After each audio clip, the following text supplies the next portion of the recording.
Hello everyone. इस video में मैं जो आपको रेशो वाला जो चैप्टर है, चैप्टर नंबर 4, उसका रिवीजन करवाने वाला हूँ। शॉर्ट में सारे रेशो का जो फार्मूला है वो सारे रिवाइज करवाने वाला हूँ, राइट।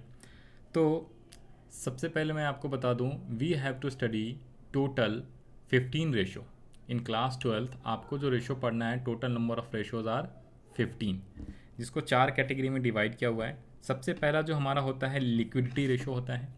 सेकंड जो होता है आपका वो होता है सॉल्वेंसी रेशो। थर्ड आपको पढ़ना है activity also known as turnover ratio. And the last one is fifth one is that is known as profitability ratio. Fifth जो है आपका प्रॉफिटेबिलिटी रेशो पढ़ना है। तो प्रॉफिटेबिलिटी जो है उसके अंदर हमें 5 रेशोज पढ़ने हैं। ये सारे हटा देते हैं आपको। हमें प्रॉफिटेबिलिटी रेशो में 5 रेशो पढ़ने हैं। लिक्विडिटी रेशो में 2 रेशोज पढ़ने हैं। सॉल्वेंसी रेशो के अंदर we have to study 4 ratios and activity और टर्नओवर रेशो के अंदर भी हमें 4 रेशोज पढ़ने हैं। तो सबसे पहला जो हमारा है वो है current ratio under liquidity ratio. Liquidity में 2 पढ़ना है, current ratio and liquid ratio. तो करंट रेशो का फार्मूला जो होता है आपका होता है current assets upon current liabilities. और liquid ratio also known as quick ratio, also known as acid test ratio, equals to जो फार्मूला आपका होगा लिक्विड एसेट्स, या हम उसको एसिड टेस्ट एसिड्स भी कहते हैं।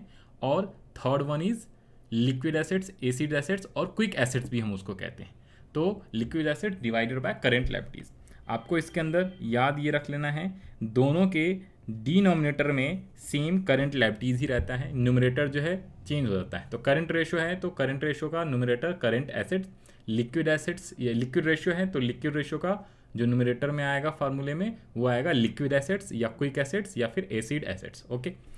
इसके अलावा जो इंपॉर्टेंट बात आपको याद रखना है, इन दोनों रेशो का जो ideal ratio should be what, ideal ratio should be 2:1 and 1:1। इन दोनों का जो आइडल होता है वो 2:1 और 1:1। करंट रेशो का आइडल और क्विक रेशो का आइडल जो है 1:1। ये दोनों आप याद रखना, एमसीक्यू में आ सकता है। अब इसके अलावा जो है आपको करंट एसेट्स करंट लायबिलिटीज का क्या फार्मूला होता है या how can calculate current assets और करंट लायबिलिटीज, ये आपको याद रख लेना है। अगर आपने चैप्टर नंबर 1 पढ़ा है बुक नंबर 3 का, उसके अंदर बैलेंस शीट का जो फॉर्मेट है तो वो आपको साथ साथ में याद रखना पड़ेगा। उसके थ्रू जो है आप करंट एसेट्स करंट लायबिलिटीज को आसानी से कैलकुलेट कर सकते हो। Otherwise current assets current liabilities का अलग से आपको फार्मूला याद रख लेना है, तो ये सेम फार्मूला होता है, आप इसको याद रख सकते हो। Current assets equals to current investment inventories. लेकिन जो इंपॉर्टेंट बात है, इन्वेंट्रीज के अंदर जो आपका स्टोर्स एंड स्पेयर्स और साथ में लूज टूल्स जो दिया रहेगा उसको आपको एक्सक्लूड करना है। अगर क्वेश्चन में स्टोर्स, लूज टूल्स, स्पेयर्स ये सब दिया रहेगा, ये इन्वेंट्री के अंदर कवर होता है, तो इन्वेंट्री में उस चीज़ को आपको हटा देना है, एक्सक्लूड कर देना, या तो उसको लो मत, या अगर टोटल ले रहा हो तो उसमें से आप उसको लेस कर दो। इसके अलावा ट्रेड रिसीवेबल्स आपको ऐड करना है। ट्रेड रिसीवेबल्स निकालते वक्त आपको याद रख लेना है, जो प्रोविज़न फॉर डाउटफुल डेट्स होता है, जो प्रोविज़न फॉर डाउटफुल डेट्स होता है उसे भी आपको लेस करना होता है। फॉर एग्जांपल अगर आपको डेटर्स दिया हुआ है और प्रोविज़न फॉर डाउटफुल डेट्स दिया हुआ है, दोनों क्वेश्चन में गिवन है, तो आपको debtors minus provision for doubtful debts करना पड़ेगा। That will become your net provision for doubtful debts. ठीक है जी। इसके अलावा जो है आपका नेट डेटर्स हो जाएगा। आपको net provision for doubtful debts कह रहा हूँ, बल्कि डेटर्स में से जब आप provision for doubtful debts less कर दोगे तो आपका आ जाएगा नेट डेटर्स, तो आपको उसको लेना है। इसके अलावा शॉर्ट टर्म लोन्स अगर दिया हो तो शॉर्ट टर्म लोन्स आपको लेना है उसके अंदर, एंड अदर करंट एसेट्स अगर दिया हो तो वो सारे। तो करंट एसेट्स का जो हेडिंग होता है ना, वो सारे आपको इकट्ठा जोड़ देना, सिंपल सी बात है। वो आपको एसेट्स वाले में हेडिंग में मिलेगा। एसेट्स में 2 मेजर हेड होते हैं, non current assets and current assets. Liabilities के साइड में 4 मेजर हेड्स होते हैं। Number 1 share holders fund, share application money, pending allotment, non current liabilities and current liabilities. तो करंट लायबिलिटीज वाला जो हेडिंग है उसके सारे आइटम जोड़ दोगे, that will become your current liabilities. और अलग से formula, current liability equals to short term borrowings, trade payables, other current liabilities and short term provision. तो इन सबको ऐड करोगे तो करंट एसेट्स करंट लायबिलिटीज आ जाएगा। उसके बाद मैं बात करूँ liquid assets, acid test ratio, liquid ratio and quick ratio. तो उसके अंदर जो लिक्विड एसेट्स, एसिड एसेट्स और क्विक एसेट्स, इसका जो फार्मूला है आपको क्या करना है, जो डेटर्स होता है, डेटर्स कह रहा हूँ, जो करंट एसेट्स होता है, उस करंट एसेट्स में से जब आप इन्वेंट्रीज, प्रीपेड एक्सपेंसेस, इन दोनों को सब्सट्रैक्ट कर दोगे तो आपका जो एसेट्स आएगा वो आएगा क्विक एसेट्स, या फिर उसको हम लिक्विड एसेट्स भी कहते हैं। ओके, तो ये चीज़ें आपको ध्यान रख लेना है। इसके बाद आते हैं हम लोग इंसॉल्वेंसी रेशो में 4 रेशोज पढ़ने हैं, debt to equity, total asset to debt, proprietary ratio and interest coverage ratio. तो अगर आप चाहो तो इसे लिख लो नंबर 3, इसे लिख लो नंबर 4, इसे 5 और इसे 6 serial wise. 1 current ratio, second liquid ratio या एसिड टेस्ट रेशो या फिर क्विक रेशो। थर्ड जो हमारा आता है वो आता है सॉल्वेंसी रेशो के अंदर, दैट इज नंबर थर्ड हमने दिया डेट टू इक्विटी। ये नाम से जाहिर है डेट टू इक्विटी है तो debt upon equity, debt to equity तो ऊपर में डेट नीचे में equity, equity also known as proprietary fund, also known as share holders fund. Second जो आता है दैट इज नेक्स्ट जो आता है सॉल्वेंसी रेशो के अंदर, तो हमने इसको रेशो नंबर 4 लिखा है, total asset to debt ratio. तो total asset to debt ratio equals to total assets upon debt. ये याद करना बड़ा आसान है सॉल्वेंसी वाला। डेट टू इक्विटी है तो debt upon equity, asset to debt ratio है तो total assets to debt ratio, तो टोटल एसेट्स अपॉन में डेट कर दिया। प्रोप्राइटरी रेशो, प्रोप्राइटरी का मतलब share holders fund, proprietaries fund या उसको इक्विटी भी बोलते हैं, तो ऊपर में लिख दिया equity divided by total assets. और लास्ट आता है हमारा interest coverage ratio under solvency ratio. तो interest coverage ratio equals to आपको लिखना है profit before interest and tax upon में interest, profit before interest and tax upon में इंटरेस्ट। शॉर्ट में आप इसे लिख लेना PBIT अपॉन में इंटरेस्ट। तो आपको याद रहेगा इंटरेस्ट का मतलब है interest on long term debt. Long term debt के अंदर डिवेंचर्स भी आते हैं, लोन्स भी आते हैं। तो लोन या लॉन्ग टर्म डेट जो होता है उस पर जितना भी इंटरेस्ट पे करना पड़ेगा उससे आपको डिवाइड कर देना है profit before interest and tax. आपको याद रखना है बिफोर लेना है, नॉट आफ्टर। ठीक है जी। अब इसके अंदर आपको एक चीज़ याद रख लेना है, जो आपका प्रोप्राइटरी रेशो होता है इसका आइडल जो होता है ना वो आपका होता है 0.15:1, जिसको आप 1:2 भी बोल सकते हो, 1:2। तो इन दोनों का मतलब सेम ही होता है, 0.5:1 या 1:1, इन दोनों का मतलब सेम ही होता है, दोनों इक्वल ही हैं। ठीक है, तो आइडल रेशो 1:2 और डेट इक्विटी का भी होता है 2:1। तो इसमें 4 आइडल रेशो याद रख लेना है, 2:1, 1:1, 2:1। डेट टू इक्विटी रेशो का भी आइडल होता है 2:1 एंड प्रोप्राइटरी रेशो का आइडल रेशो क्या होगा 1:2। कहने का मतलब अगर किसी कंपनी का हम रेशो निकाल रहे होंगे, उसकी करंट रेशो अगर 2:1 आता है तो वो अच्छी कंपनी मानी जाएगी। लिक्विड रेशो जो है अगर 1:1 आती है तो अच्छी मानी जाती है। डेट टू इक्विटी रेशो अगर 2:1 आएगी तो उस कंपनी को हम अच्छी कंपनी मानेंगे। एंड प्रोप्राइटरी रेशो अगर 1:2 के रेशो में आता है उसका आंसर, तो हम मानेंगे कि वो कंपनी अच्छी। अब इसमें बात करते हैं हम लोग कि डेट कैसे निकालते हैं, इक्विटी कैसे निकालते हैं। टोटल एसेट तो आसान है, you know very well. Total assets का मतलब टोटल एसेट्स को हम टोटल लायबिलिटीज भी बोलते हैं, और जो बैलेंस शीट अगर गिवन है तो उसका टोटल लिख दो। या फिर एसेट साइड के 2 मेजर हेड्स होते हैं, non current assets, current assets, उन दोनों को ऐड कर दो तो टोटल एसेट्स। या फिर लायबिलिटी साइड से चारों को आप ऐड कर दो। First one is share holders fund, second application money, pending allotment, वो जनरली आपके दिया नहीं रहेगा, तो non current liabilities and current liability, इन तीनों को ऐड करोगे total liability also known as total assets. इसके बाद हम बात करते हैं किसका इसके बाद हम बात करते हैं डेट का। डेट कैसे कैलकुलेट होगा, तो डेट का मतलब होता है आपका क्या, डेट का मतलब होता है लॉन्ग टर्म बोरिंग्स, ठीक है जी, plus long term provision. Long term borrowings plus long term provision. तो लॉन्ग टर्म बोरिंग्स के अंदर आपका जो आएगा लॉन्ग टर्म लोन भी आता है, डिवेंचर्स भी आते हैं। लॉन्ग टर्म प्रोविजन में 3 प्रोविजन आपको पढ़ने थे, ग्रेचुटी, पेंशन, वो सारे, तो उसको जब आप ऐड कर दोगे तो उससे आपका आ जाएगा लॉन्ग टर्म प्रोविजन। इसके बाद शेयर होल्डर्स या उसे हम इक्विटी भी बोलते हैं, तो इसको कैलकुलेट करने के लिए आपको क्या करना पड़ेगा, share holders fund plus reserve and surplus. याद रख लेना, शेयर होल्डर्स फंड का मतलब होता है equity share capital as well as preference share capital, दोनों का आपको ऐड करना पड़ेगा। Equity share capital plus preference share capital plus reserve and surplus, तो 3 चीज़ें ऐड करोगे तब जाके आपको क्या निकलेगा, शेयर होल्डर्स फंड निकल के आएगा। इसके अलावा शेयर होल्डर्स फंड निकालने के दूसरा भी तरीका होता है। शेयर होल्डर्स फंड निकालने के दूसरा तरीका एसेट साइड से नॉन करेंट एसेट्स, जिसके अंदर टेंजिबल इनटेंजिबल दोनों आपको लेना है। फिर उसके बाद आपको करना है non current investment, long term loans and advances, and then working capital and minus non current liability, and non current liabilities को सब्सट्रैक्ट कर दोगे। और नॉन करेंट लायबिलिटीज का मतलब long term borrowings and long term provision. तो इससे भी आपको क्या आ जाएगा, डेट का वैल्यू आ जाएगा। और वर्किंग कैपिटल इक्वल्स टू क्या होता है, current assets minus current liabilities, ये आपको याद रख लेना है। ये वर्किंग कैपिटल का जो फार्मूला यहाँ पे दिया हुआ है, ये आपका जो है इस वाले रेशो में भी काम आता है, करंट रेशो और क्विक रेशो में। ठीक है जी, तो ये हो गया आपका डेट टू इक्विटी। अब आते हैं टोटल एसेट टू डेट। तो जैसा कि टोटल एसेट डेट का फार्मूला जो बताया, total assets upon debt, debt हमने ऑलरेडी निकालना सीख लिया, जैसे ऊपर डेट ये जो फार्मूला है वही सेम फार्मूला यहाँ पे भी लगेगा। टोटल एसेट्स ऑलरेडी आपको एक्सप्लेन कर दिया, टोटल एसेट्स का non current assets plus current assets, या फिर टोटल लायबिलिटीज को भी आप ऐड कर दोगे तो भी उसी को हम टोटल एसेट्स ही कहते हैं। यहाँ पे लिखा हुआ है प्योर रेशो 2:1। फिर आप आगे आओ, इसका भी आप लिख लो 2:1 आइडल होता है, प्योर या आइडल दैट इक्वल्स टू 2:1, इसका आपका 1:2 रहेगा। प्रोप्राइटी रेशो इक्वल्स टू होता है प्रोप्राइटी फंड या share holders fund divided by total assets. तो यहाँ पे टोटल एसेट जो निकाला था हमने रेशो नंबर 4 में सेम वही रहेगा। प्रोप्राइटी फंड इक्वल्स टू, हाँ जी, proprietary fund equals to share holders fund, या फिर हम इसे इक्विटी भी बोलते हैं। तो जो इक्विटी का फार्मूला यहाँ पे था रेशो नंबर 3 में, वो सेम फार्मूला यहाँ पे भी रहेगा। फिर आते हैं 6 number ratio that is interest coverage ratio. तो इंटरेस्ट कवरेज रेशो में प्रॉफिट बिफोर टैक्स, ये आप याद रखना, प्रॉफिट बिफोर इंटरेस्ट टैक्स जो है, profit before interest and tax calculate कराने का आपके क्वेश्चंस में ही रहेगा। कभी कभी वो प्रॉफिट आफ्टर टैक्स दिया रहेगा, तो सबसे पहले आप प्रॉफिट आफ्टर टैक्स को कन्वर्ट करोगे, प्रॉफिट बिफोर टैक्स लाओगे। उसके लिए आप क्या करोगे, प्रॉफिट आफ्टर टैक्स में डिवाइड करना है आपको 1 माइनस टैक्स से, और जो आएगा प्रॉफिट बिफोर टैक्स उसमें आपको इंटरेस्ट को भी ऐड करना पड़ेगा, तब जाके profit before interest and tax आता है।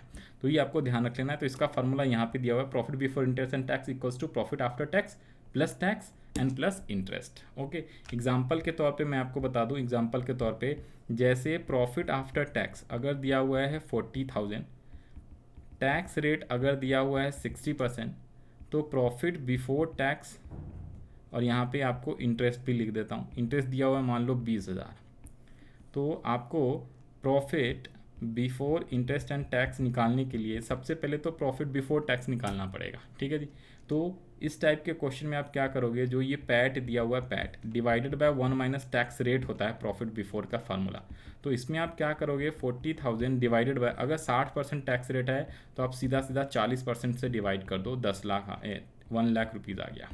और फिर 1 लाख में आप इंटरेस्ट ऐड कर दो ऊपर वाला 20,000, तो आपका 1,20,000 आ जाएगा। इसमें याद ये रख लेना है कि जब भी पैट दे तो पीबीटी निकालने के लिए आपको पैट अपॉन में 1 माइनस टैक्स रेट करना होता है। तो अगर टैक्स रेट 60% है तो डिवाइड कर दो 40 से, अगर टैक्स रेट 70% है तो डिवाइड कर दो 30 से, अगर टैक्स रेट 80% दिया हो तो डिवाइड करो 20 से, अगर टैक्स रेट 25% दिया हो, जनरली टैक्स रेट 50% या उससे कम रहेगा, तो अगर टैक्स रेट 40% है तो 60 से डिवाइड करो, टैक्स रेट 50% है तो 50 से ही डिवाइड करो, टैक्स रेट अगर 30% है, यहाँ पे मैं लिख के कर देता हूँ, अगर 30% है तो आपको डिवाइड करना पड़ेगा यहाँ पे 70% से, अगर टैक्स रेट 25% तो 75% से डिवाइड करो। तो ये भी आपको समझ में आ गया होगा। Now moving towards formula number 7, 8, 9 and 10, turnover ratio also known as activity ratio. तो जो टर्नओवर रेशो और एक्टिविटी रेशो है, ये जो है आपका बहुत ही आसान है, फार्मूला याद रखना बहुत ही आसान है। इसके अंदर सबसे पहला जो आता है क्या, इन्वेंट्री टर्नओवर रेशो, उसके बाद आता है ट्रेड रिसीवेबल्स टर्नओवर रेशो, जिसको हम लोग पहले डेटर्स टर्नओवर रेशो कहा करते थे। उसके बाद जो आता है ट्रेड पेबल्स टर्नओवर रेशो, जिसे हम लोग पहले जो कहते थे क्रेडिटर्स टर्नओवर रेशो कहा करते थे। और जो आपका 10th नंबर है वर्किंग कैपिटल टर्नओवर रेशो। ठीक है, तो इसके अंदर आपको याद रखना है, देखो एक्टिविटी रेशो या टर्नओवर रेशो, तो टर्नओवर मतलब कि अगर इन्वेंट्री टर्नओवर रेशो का फार्मूला याद रख लेना है तो इन्वेंट्री को टर्नओवर करके डिनोमिनेटर में ला दो। ठीक है जी। और इन्वेंट्री आता कैसे है, तो इन्वेंट्री की जो कॉस्ट होती है, जब हम उसको इन्वेंट्री बनाते हैं तो कितने का खर्चा लगा, उसके अंदर टोटल कॉस्ट कितनी लगी, या अगर हम खरीद के लाते हैं तो कितने का हमारा कॉस्ट पड़ा। तो फार्मूला याद रखने के लिए COGS, cost of goods sold, simple word में कॉस्ट अपॉन में इन्वेंट्री, और इन सब में एवरेज वर्ड लगाना है, क्योंकि इन्वेंट्री का ओपनिंग इन्वेंट्री क्लोजिंग इन्वेंट्री दोनों दिया रहता है। तो COGS अपॉन ओपनिंग इन्वेंट्री। अब इसमें एक बात याद रख लेना आपको, कभी कभी क्वेश्चन में COGS अगर नहीं दिया होगा, ठीक है, तो you need to calculate COGS। लेकिन अगर क्वेश्चन में कभी कभी COGS नहीं दिया रहेगा और COGS निकल भी नहीं पाएगा आपसे क्वेश्चन में, उस केस में आपको सेल्स दिया रहता है। तो जब COGS is not given and we are not able to calculate, in that situation cost of good sales की जगह हम लोग सेल्स ले लिया करेंगे। ठीक है, कॉस्ट ऑफ गुड सोल्स को cost of revenue from operation भी बोलते हैं, सेल्स को रिवेन्यू फ्रॉम ऑपरेशन भी बोलते हैं। तो जहाँ पे सेल लिखा हुआ है वहाँ पे रिवेन्यू फ्रॉम ऑपरेशन दोनों का सेम मतलब होता है। जहाँ पे cost of revenue from operation लिखा है वहाँ पे COGS लिखोगे, उसका भी सेम मतलब होता है, राइट। और स्टॉक भी लिखा है तो उसका मतलब इन्वेंट्री होता है, ध्यान रख लेना आप। पहले क्या होता था, 2013 कंपनीज एक्ट जो आया है उसके पहले हम लोग स्टॉक लिखते थे, क्रेडिटर्स लिखते थे, डेटर्स लिखते थे, उसके अलावा सेल्स लिखते थे, कॉस्ट ऑफ गुड्स सोल्स लिखते थे। लेकिन आजकल हम क्या करते हैं, रेवेन्यू फ्रॉम ऑपरेशन लिखते हैं, cost of revenue from operation लिखते हैं, स्टॉक को इन्वेंट्री कहते हैं, डेटर्स की जगह पे ट्रेड रिसीवेबल्स और क्रेडिटर्स की जगह पे ट्रेड पेबल्स रेशो हम लोग लिखते हैं। तो ये आपको ध्यान रख लेना है। Now inventory turnover ratio equals to formula हो गया COGS upon average inventory. Debtors trade receivers turnover ratio, तो ट्रेड रिसीवर्स को नीचे कर दो टर्न करके डिनोमिनेटर में, तो ऊपर में आप क्या करना है याद रख लेना है आपको, ट्रेड रिसीवेबल्स जो होता है उसके अंदर डेटर्स और आपका बिल्स रिसीवेबल आता है। तो trade receivables equals to debtors plus bills receivable होता है। अब डेटर्स कैसे बनता है, अगर आपको याद हो 11th क्लास में पढ़ा है आपने सही से, तो डेटर्स हम किसको बोलते हैं, तो अगर कोई भी कंपनी फॉर्म या कोई भी सेलर जब अपना गुड्स याद रखना, गुड्स को उधार पे सेल करता है, क्रेडिट पे सेल करता है जिस पर्सन को, वो पर्सन क्या कहलाता है, डेटर्स कहलाता है, क्योंकि उससे हमें पैसे लेने हैं अभी, तो इसलिए एसेट साइड में लिखते हैं।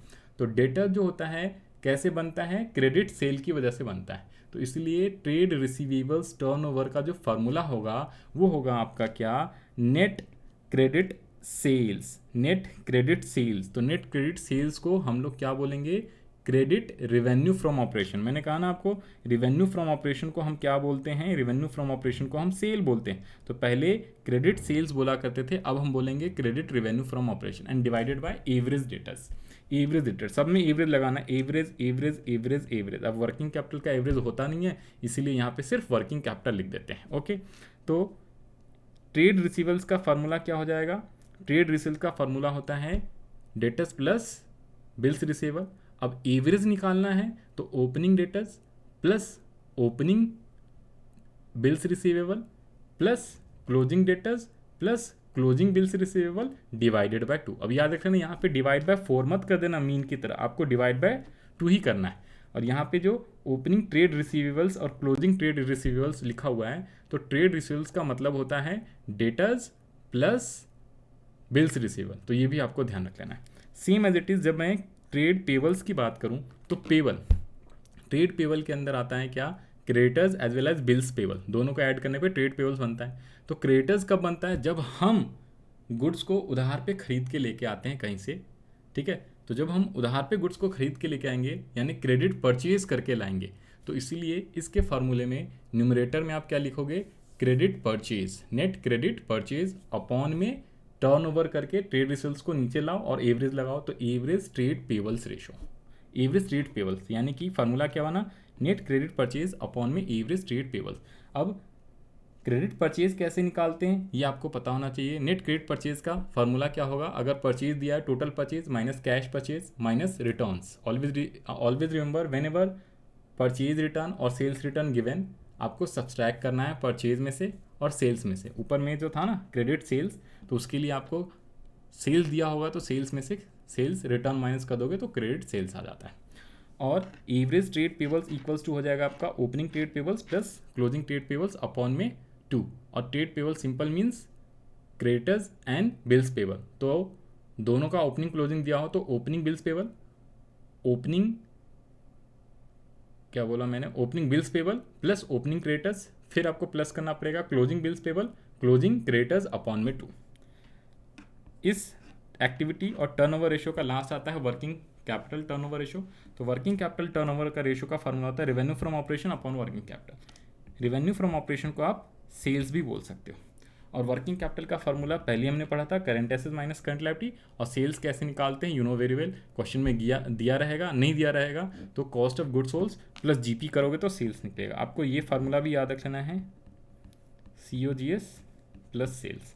इसके बाद हम बढ़ते हैं कौन सा, लास्ट प्रॉफिटेबिलिटी रेशो, जिसके अंदर 5 रेशो पढ़ना है। तो ग्रॉस प्रॉफिट रेशो नंबर 10, इसके बाद नंबर 11 नहीं 10 नहीं ना, 10 कैसे हुआ, 10 तो ऊपर हो गया, तो ये आ गया 11 number gross profit ratio, operating ratio 12, operating profit ratio 13, net profit ratio 14 and 15 आपका हो गया रिटर्न ऑन इन्वेस्टमेंट या रिटर्न ऑन कैपिटल एम्प्लॉय। सबसे पहला ग्रॉस प्रॉफिट रेशो है, बहुत ही आसान है। ग्रॉस प्रॉफिट रेशो का फार्मूला होता है ग्रॉस प्रॉफिट अपॉन में रेवेन्यू फ्रॉम ऑपरेशन जिसे हम लोग सेल्स भी बोलते हैं। Always remember sales means net sales, always remember sales means net sales. तो gross profit upon revenue from operation into 100। Operating ratio का फार्मूला होता है ऑपरेटिंग कॉस्ट, यहाँ पे ध्यान रख लेना ऑपरेटिंग कॉस्ट भी आप लोग लिख लेना। और ऑपरेटिंग कॉस्ट कैसे निकालते हैं, तो COGS प्लस ऑपरेटिंग एक्सपेंस। जब आप COGS में ऑपरेटिंग एक्सपेंस ऐड करोगे तो ऑपरेटिंग कॉस्ट आता है OC, यहाँ पे शॉर्ट में आप लिख लेना OC। तो क्वेश्चन में अगर ऑपरेटिंग कॉस्ट दिया हो तो डायरेक्ट ऑपरेटिंग कॉस्ट अपॉन में रेवेन्यू फ्रॉम ऑपरेशन यानी नेट सेल्स कर देना। रेवेन्यू फ्रॉम ऑपरेशन को हम लोग क्या बोलते हैं, सेल्स भी बोलते हैं, यानी कि नेट सेल्स, और इंटू 100 कर देना है। ठीक है जी। तो ऑपरेटिंग रेशियो का formula operating cost upon net sales, या फिर आप क्या बोलोगे cost of revenue from operation जिसे हम COGS भी बोलते हैं, plus operating expenses divided by revenue from operation into 100। Operating profit ratio, यहाँ पे देखो ये जो है ना, ये ऑपरेटिंग रेशियो है और ये है operating profit ratio. Operating ratio का मतलब होता है कॉस्ट को डिनोट करता है, ऑपरेटिंग प्रॉफिट मतलब ऑपरेटिंग प्रॉफिट। तो operating profit upon revenue from operation, यहाँ पे भी नेट सेल्स लिख लेना है जी आपको। नेट सेल्स या रेवेन्यू फ्रॉम ऑपरेशन एक ही चीज़ होती है। तो ऑपरेटिंग रेशियो मतलब ऑपरेटिंग कॉस्ट अपॉन में net sales. Operating profit ratio operating profit upon net sales या revenue from operation. Gross profit तो gross profit upon net sales या revenue from operation. Net profit तो नेट प्रॉफिट अपॉन में revenue from operation. बस यहाँ पे ये याद रख लेना, यहाँ पे नेट प्रॉफिट आफ्टर टैक्स आता है।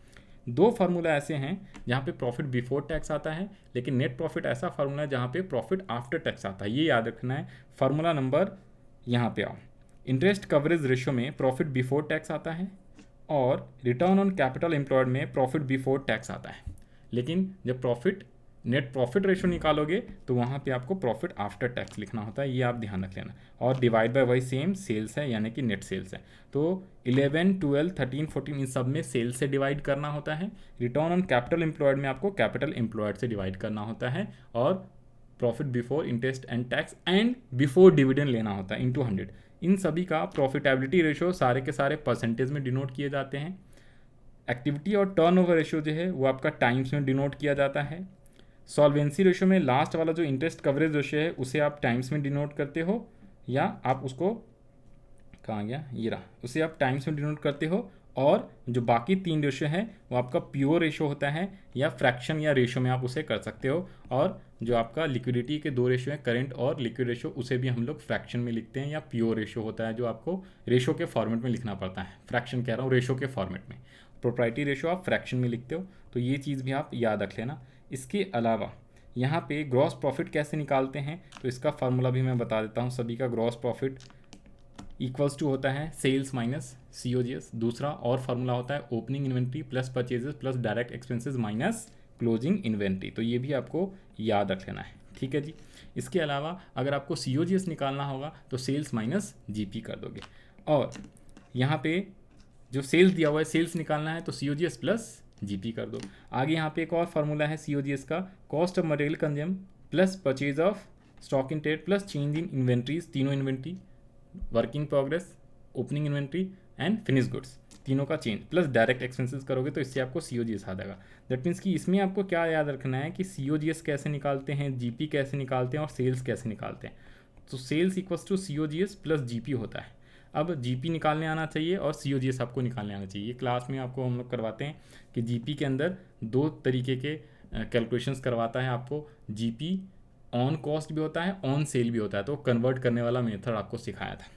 इसके अलावा ऑपरेटिंग रेशियो की बात करें तो operating cost upon net sales. तो ऑपरेटिंग कॉस्ट कैसे निकालते हैं, तो उसका फार्मूला आपको याद रखना। ऑपरेटिंग कॉस्ट का सिंपल मतलब होता है COGS plus operating expenses. COGS plus operating expenses. तो COGS अभी ऊपर जो फार्मूला पड़ा, opening inventory net purchases plus करना है, इसमें क्लोजिंग इन्वेंट्री को माइनस कर देना है, excluding stores, spares and loose tools, जो ऊपर भी मैंने आपको बताया हुआ है।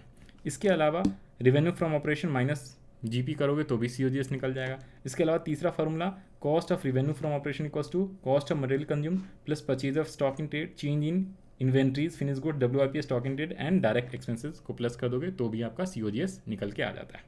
इसके बाद हम बात करते हैं ऑपरेटिंग प्रॉफिट रेशियो में ऑपरेटिंग प्रॉफिट कैसे कैलकुलेट करते हैं। तो operating profit equals to normally 2 formula आपको याद रखना है। नेट प्रॉफिट से net profit plus non operating expenses minus non operating income, और ग्रॉस प्रॉफिट से आपको याद रखना है operating income minus operating expense. अब देखो इसमें कन्फ्यूजन होता है तो याद करने का ट्रिक बता देता हूँ। देखो नेट प्रॉफिट से निकालोगे, एन से नेट प्रॉफिट होता है, एन से नॉन ऑपरेटिंग होता है, एन से नेट प्रॉफिट होता है, एन से नॉन ऑपरेटिंग होता है।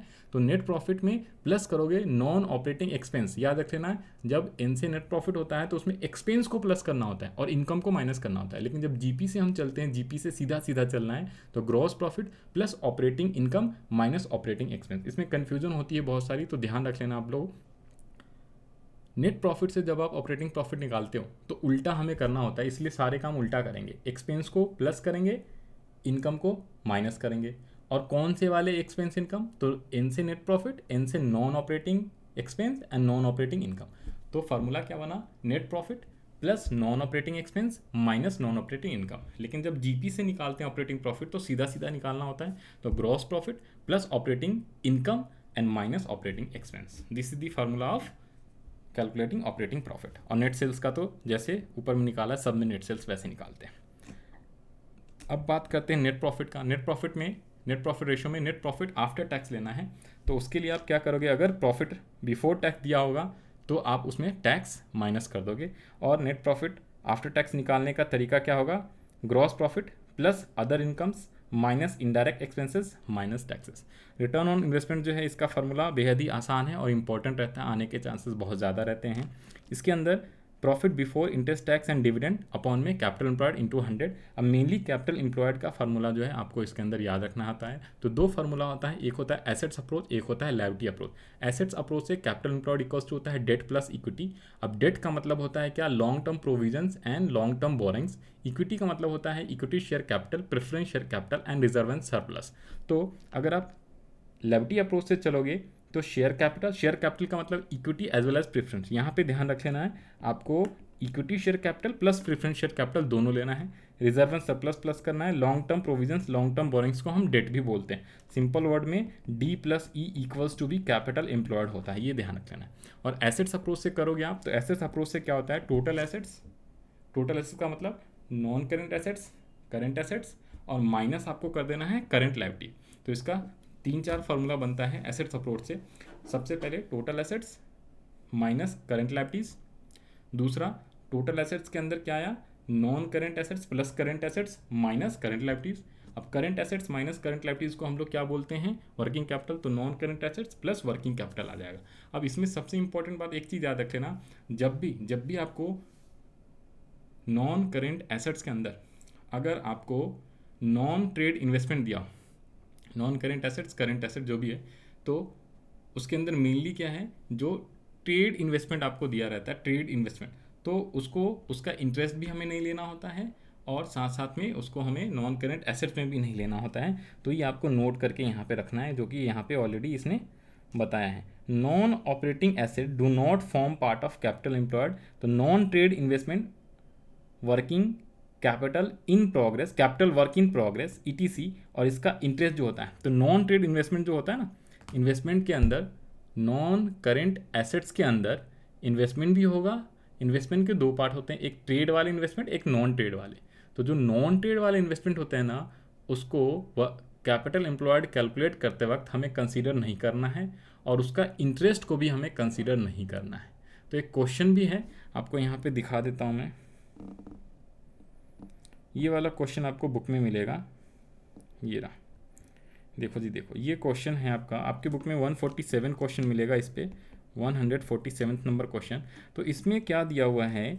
इसके अंदर आपको ना यहाँ पे 10% का इन्वेस्टमेंट भी दिया हुआ है, कुछ नहीं है तो दैट मीन्स कि ट्रेड इन्वेस्टमेंट, और यहाँ पे आपको नॉन ट्रेड इन्वेस्टमेंट भी दिया हुआ है। तो जब आप टोटल एसेट्स लोगे ना, यहाँ पे 33,20,000 माइनस करेंट लायबिलिटीज 8 लाख करोगे, तो वहाँ पे आपको ये 1,20,000 भी माइनस करना है, या इसको लेने की ज़रूरत नहीं है।